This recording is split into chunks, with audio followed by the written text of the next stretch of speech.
Should you invest in your 401k? I mean, why wouldn't you?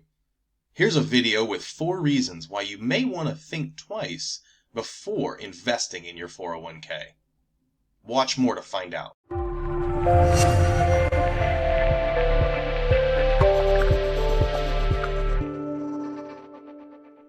Hello and welcome back to another video with Mind Money Masters.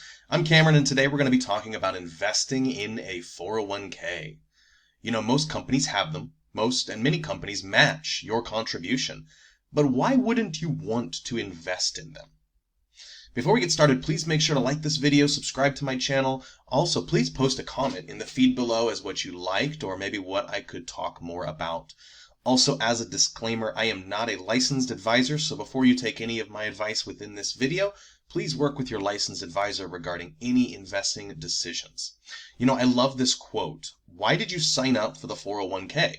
There's no way I could run that far. Chuckle, chuckle, chuckle, laugh. Okay. Anyway, Scott Adams, the creator of Dilbert, actually is a paraphrase quote. It's not the exact quote, but I wanted to give credit there because it inspired me to actually say this. So, yeah, it's really, I really enjoy this quote. So obviously 401k is not a 5K, 10K, or any type of marathon, but 401k is an investment vehicle. So most people have a 401k. At least if you're offered it through your employer. So why wouldn't you invest in the 401k? So first of all, understand that the 401k is a financial tool that is used and typically considered for a retirement purposes. I would urge everyone to make sure we have created all of our personal accounts first.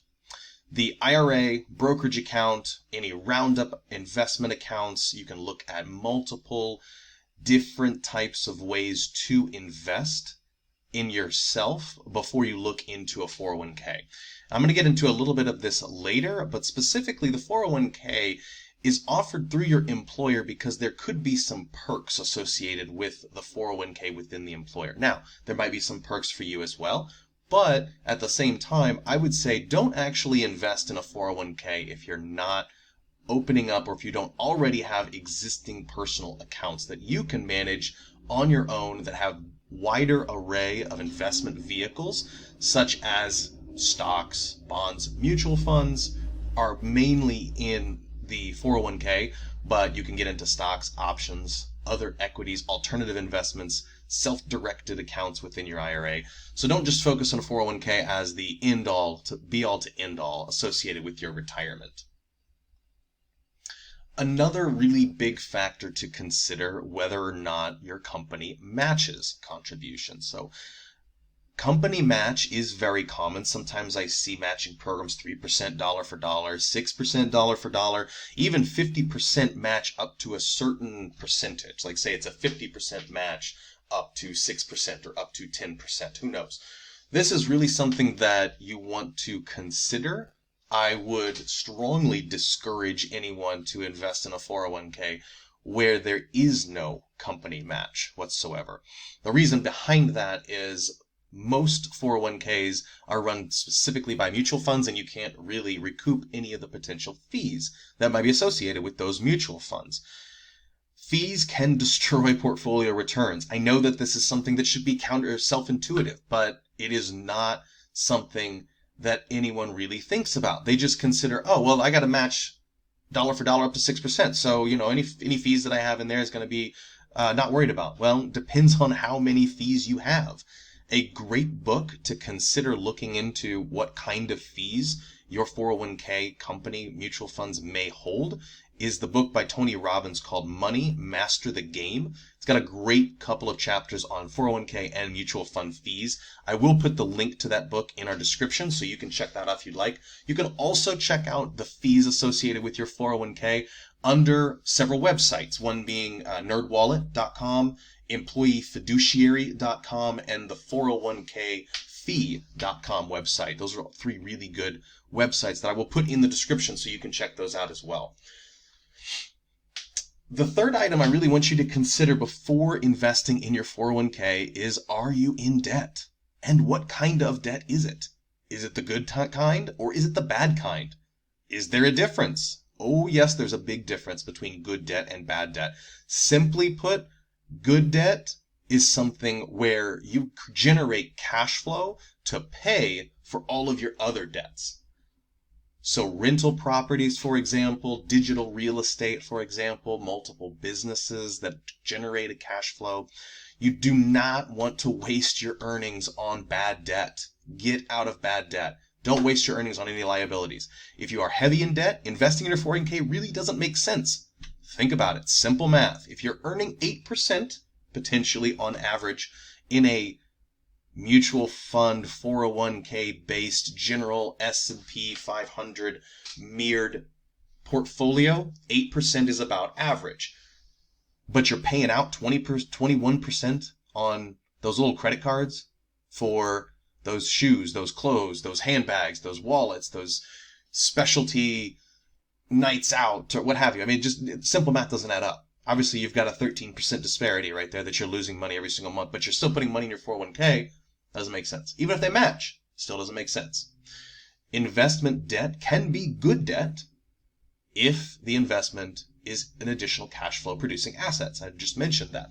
So if you have cash flow producing from your assets, like real estate properties, digital real estate, businesses that you've created, cash flow producing assets that require debt are absolutely fine to build up as long as the cash flow is positive. So something to really think about before you get into your 401k, get out of bad debt. Doesn't make sense to have bad debt and invest half your income in your 401k. Pay for the debts first. Bad debts. Another reason to not consider investing in a 401k, I've kind of already alluded to this a little bit, is if you could use the money more effectively.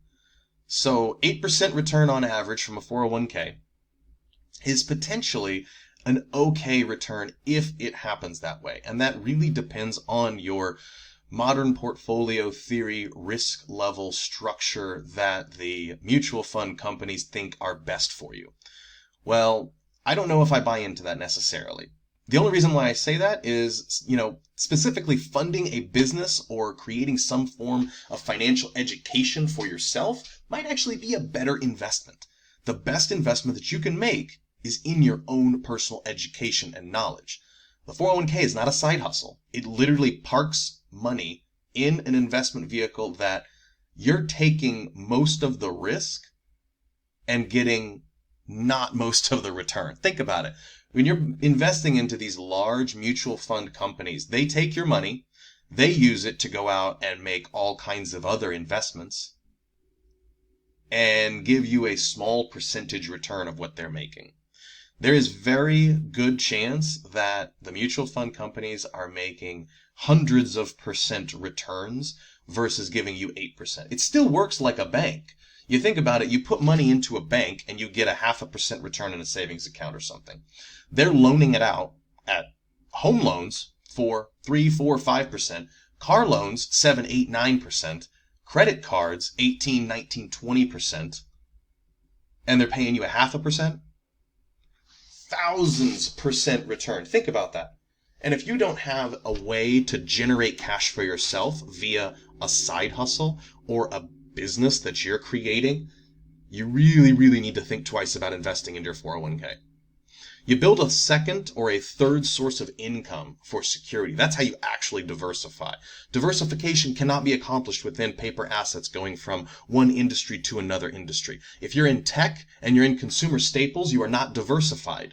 You are just having a better chance of maybe the consumer staples going up in a downturn versus the tech going down heavy in a downturn. So let me say that one more time. Understand that if you're in two industries within your investments, you are not diversified. You are just simply protecting yourself slightly, hedging yourself from a severe downturn versus if you were all in tech versus all in consumer staples. I'll do more on this as well. I actually had one of the comments earlier where someone asked me to do a portfolio theory video, and I'm actually going to be doing that, so that'll come in the near future. Regardless, side hustles are incredibly important to produce cash flow from assets. So building a business online or brick and mortar, doesn't matter, creating that type of cash flow from the asset will give you a lot more return than a potential 8% return on average from a 401k. Okay, so the moment you've all been waiting for, I know, my final take. Up until now, I've given you kind of some really good information and enough to where you can make your own decisions. So this is actually more my opinion page. My final take is that you really need to be careful with 401ks. Don't necessarily believe that just because your company offers or you hear financial gurus say that they are great, that you need to do them. You have to think twice. Maybe even think 3 times if you have to. Make sure you're making the best decision for yourself. Also, make sure you have taken the right precautions by increasing your financial knowledge first. Just because they match doesn't necessarily mean it's a great thing. Remember, nothing is free. Maybe there's an underlying reason, and maybe they offer better benefits, or maybe they would offer you more salary if they lowered the match of the 401k. So definitely think about this. I know I'm sounding a little bit more like a conspiracy theorist, but I really want you to understand that you need to look at all the angles. There could definitely be some tax benefits associated with this. There could be some other benefits that you're not necessarily underlying knowledge of. So I would encourage you to definitely go forward and read that book, The Money Master the Game by Tony Robbins. For me, it was fantastic. It was definitely a game changer. One final thing that I'm going to leave you with is, paper assets and commodities that we're talking about here. Paper assets are mutual funds, and then commodities are also going to be like gold, silver, oil, natural gas. They have a relatively small barrier to entry. And real estate, also I've mentioned that in this video, it can be a easy way to get into it, assuming you have the right education, you have the right mentor. But I would say by far the best for tax advantages and limited growth potential is having your own business. Now, if you want to learn how to starting your own business, you can do this as easy as 30 minutes a day. True financial freedom comes from being in business for yourself. I will have a link in my description for the very same program that I actually used to build a digital business from the ground up. Please take a look. Also, remember to subscribe to my channel, turn on notifications so you can see whenever I post a new video. Also, again, please comment on what you liked and what you'd like me to talk more about. I really appreciate it, and I love hearing from everyone. Cheers to your success, and happy trading.